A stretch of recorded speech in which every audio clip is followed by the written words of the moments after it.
บายดีทุกท่านพบกับข้าพเจ้าประสิทธิ์สุทธวิศักดิ์วันนี้จะมาแนะนำแผนการตลาดของระบบ BP ของเฮาเนาะโอเคข้าพเจ้าจะแนะนำในส่วนของตำแหน่งอยู่ก่อนเนาะตำแหน่งผู้ใช้งานข้าพเจ้าขออนุญาตเล็บออกก่อนเนาะสำหรับตำแหน่งอยู่นี้มันเฉพาะผู้ใช้งานเนาะจะมีมูลค่าการเสียค่าธรรมเนียมอยู่ที่10,000 กีบเนาะสำหรับตำแหน่งนี้ก็คือเงิน 10,000 นี้เขาจะเสียให้อยู่ของระบบเนาะเขาเสียให้ค่าน้ำใส่ระบบ BP แล้วหลายคนงงบาเนาะหลายคนงงบาเป็นยังคือว่าเสียให้ระบบ BP แต่จ่ายให้แก่ผู้แนะนำเนาะ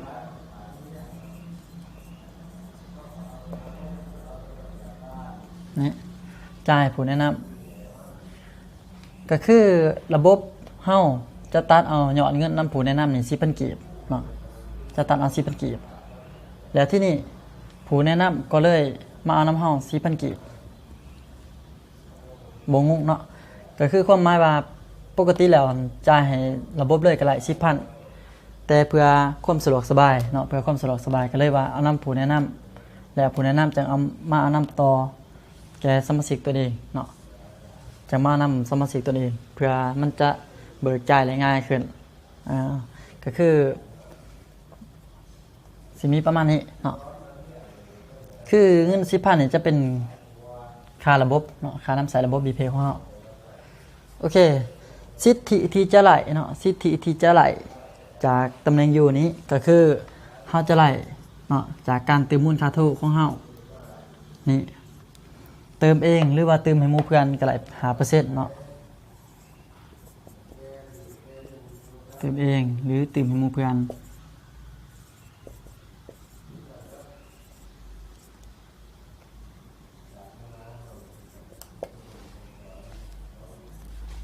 เฮาจะได้5%ทุกๆครั้งในการเติมเนาะทุกๆครั้งในการเติมทีนี้คือตำแหน่งอยู่เฮานี่ก็สามารถขยายงานหลายเช่นเดียวกันเนาะสามารถขยายงานหลายสามารถส่งลิงก์ให้เขาเจ้าสมัครหลายสามารถส่งลิงก์ให้หมู่เพื่อนสมัครหลายเช่นเดียวกันเนาะมันจะมีขอบลิงก์เนาะมันจะมีขอบลิงก์อยู่หน้าลัสบอร์ดเฮาเนี่ยอยู่ดุมเนาะมันจะมีโค้ดยาวๆเนาะมันจะมีโค้ดยาวๆเป็นตัวภาษาเฮาสามารถคัดลอกเอาตัวนี้ส่งให้สมาชิกสมัครหลายเนาะส่งให้สมาชิกสมัครหลายหรือว่าหมู่เพื่อนเฮาสมัครหลายเช่นเดียวกันแล้วเฮาจะบ่หลายสิทธิยังเลยเนาะคือบ่หลายสิทธิ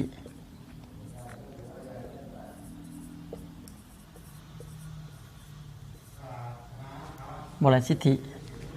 เพราะว่าเฮาบ่ได้เป็นตำแหน่งธุรกิจเนาะเฮาบ่ได้เป็นตำแหน่งธุรกิจเฮาเป็นเพียงแค่ผู้ส้มใส่ซื่อแต่ถ้าหากว่าอยากให้หมู่เพื่อนนำใส่น้ำก็หลายคือกันโดยการส่งลิงก์เขาจะสมัครแล้วเงินมันจะตัดเอาใน2 B point ของเฮาเนาะมันจะทำบิดมันจะมี T point B point C point แล้วก็แพ็กเกจนี่เนาะมันจะมีอยู่ใน2แลดบอลเฮาหั่นเฮาส่งลิงก์ให้หมู่สมัครแล้วเงินมันจะตัดเอาใน2 B point ของเฮานี่10,000 กีบเนาะมันจะตัดเอา10,000 กีบความหมายว่า10,000 กีบนี่มันจะเอาเข้าระบบเนาะแต่ว่าเฮาก็ต้องเอานำสมาชิกอีก 10,000 ความหมายว่าแล้วเฮาก็บ่รูปเลยบ่รูปทึดเนาะเพราะว่าเฮาได้นำสมาชิกขึ้นแต่ว่าถ้าหากว่าเฮาอยากได้สิทธิเนาะก็คือในส่วนของแพ็กเกจนี้เนาะในส่วนของแพ็กเกจนี้ก็คือแพ็กเกจมันจะบ่เกี่ยวหยังเลยเนาะบ่เกี่ยวว่าเป็นตำแหน่งธุรกิจหรือเป็นตำแหน่งผู้ใช้งานคือทุกตำแหน่งสามารถซื้อแพ็กเกจมาป้าไว้ได้แพ็กเกจแม่นหยังแพ็กเกจก็คือเงินเฉพาะใบแอคทีฟให้แก่สมาชิกเงินเฉพาะไว้แก่แอคทีฟเนาะป้าใบแอคทีฟป้าใบแอคทีฟเท่านั้นเนาะก็คือแอคทีฟก็คืออนุมัตินั่นแหละเนาะ ป้าไว้อนุมัติให้แก่สมาชิกคือตัวอย่างบามีสมาชิกหมู่เพื่อนเฮานี่สมัครนำเฮาแล้วเฮาสั่งซื้อแพ็กเกจนี้ไว้เพื่อเฮาสิได้โบนัสเนาะเพื่อเฮาสิได้โบนัสในการแอคทีฟให้แก่สมาชิกก็คือแพ็กเกจมันจะมีอยู่4แพ็กเกจเนาะมีอยู่4แพ็กเกจก็คือแพ็กเกจ500,000 กีบแพ็กเกจ250,000แล้วก็100,000แล้วก็50,000 กีบข้าพเจ้าจะอธิบายแบบง่ายๆเนาะเป็นกันเองเลยโอเคคือแพ็กเกจนี้เราสามารถสั่งซื้อมาป้าไว้เนาะเพื่อไว้แอคทีฟให้แก่สมาชิกตัวอย่างว่าถ้าหากว่าเฮามีแพ็กเกจแล้วเงินจะบ่ตัดเอาใน2 B point มันจะตัดเอาใน2แพ็กเกจของเฮาแล้วเฮาจะได้โบนัสก็คือ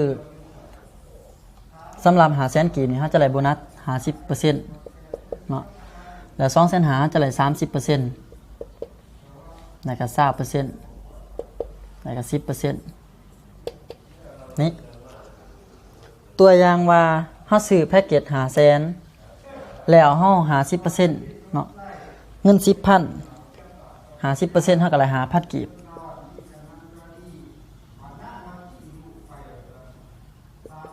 3,000 กีบ 2,000 แล้วก็ 1,000 เนาะคือเงินจำนวนนี้เฮาจะไหลต่อ1สมาชิกถ้าหากว่าเฮาซื้อแพ็กเกจ500,000เฮาจะไหล 5,000 กีบต่อ1สมาชิกแล้วก็ไหลตามนี้เนาะไหลตามนี้ก็คือถ้าหากว่าเฮาซื้อแพ็กเกจ500,000เฮาสามารถ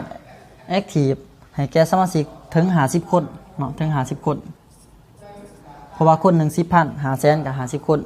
เฮาจะมีรายได้ถึง250,000 กีบถ้าหากว่าเฮาซื้อแพ็กเกจนี้เนาะเพราะว่าคนหนึ่ง 5,000 50 คนเท่ากับ 250,000 กีบนี่จะเป็นเฉพาะตำแหน่งอยู่เนาะเฉพาะตำแหน่งอยู่สิทธิที่เฮาจะไล่จากตำแหน่งอยู่ก็คือมีแต่ประมาณนี้เนาะคือ1จะได้ 5% แล้วก็คือจบเลยแต่ถ้าหากว่าเฮาอยากได้สิทธิเพิ่มเติมก็คือเฮาซื้อแพ็กเกจมาป้าไว้เพื่อแอคทีฟให้แก่สมาชิกหรือว่าผู้ที่เฮาแนะนำหั่นเนาะเพื่อเฮาอนุมัติให้เขาจะได้โบนัสตามนี้เลยโอเคเนาะสำหรับตำแหน่งอยู่สิมีประมาณนี้เนาะสิมีประมาณนี้และข้าพเจ้าสิแนะนำในส่วนของตำแหน่งต่อไปเนาะขอขอบใจ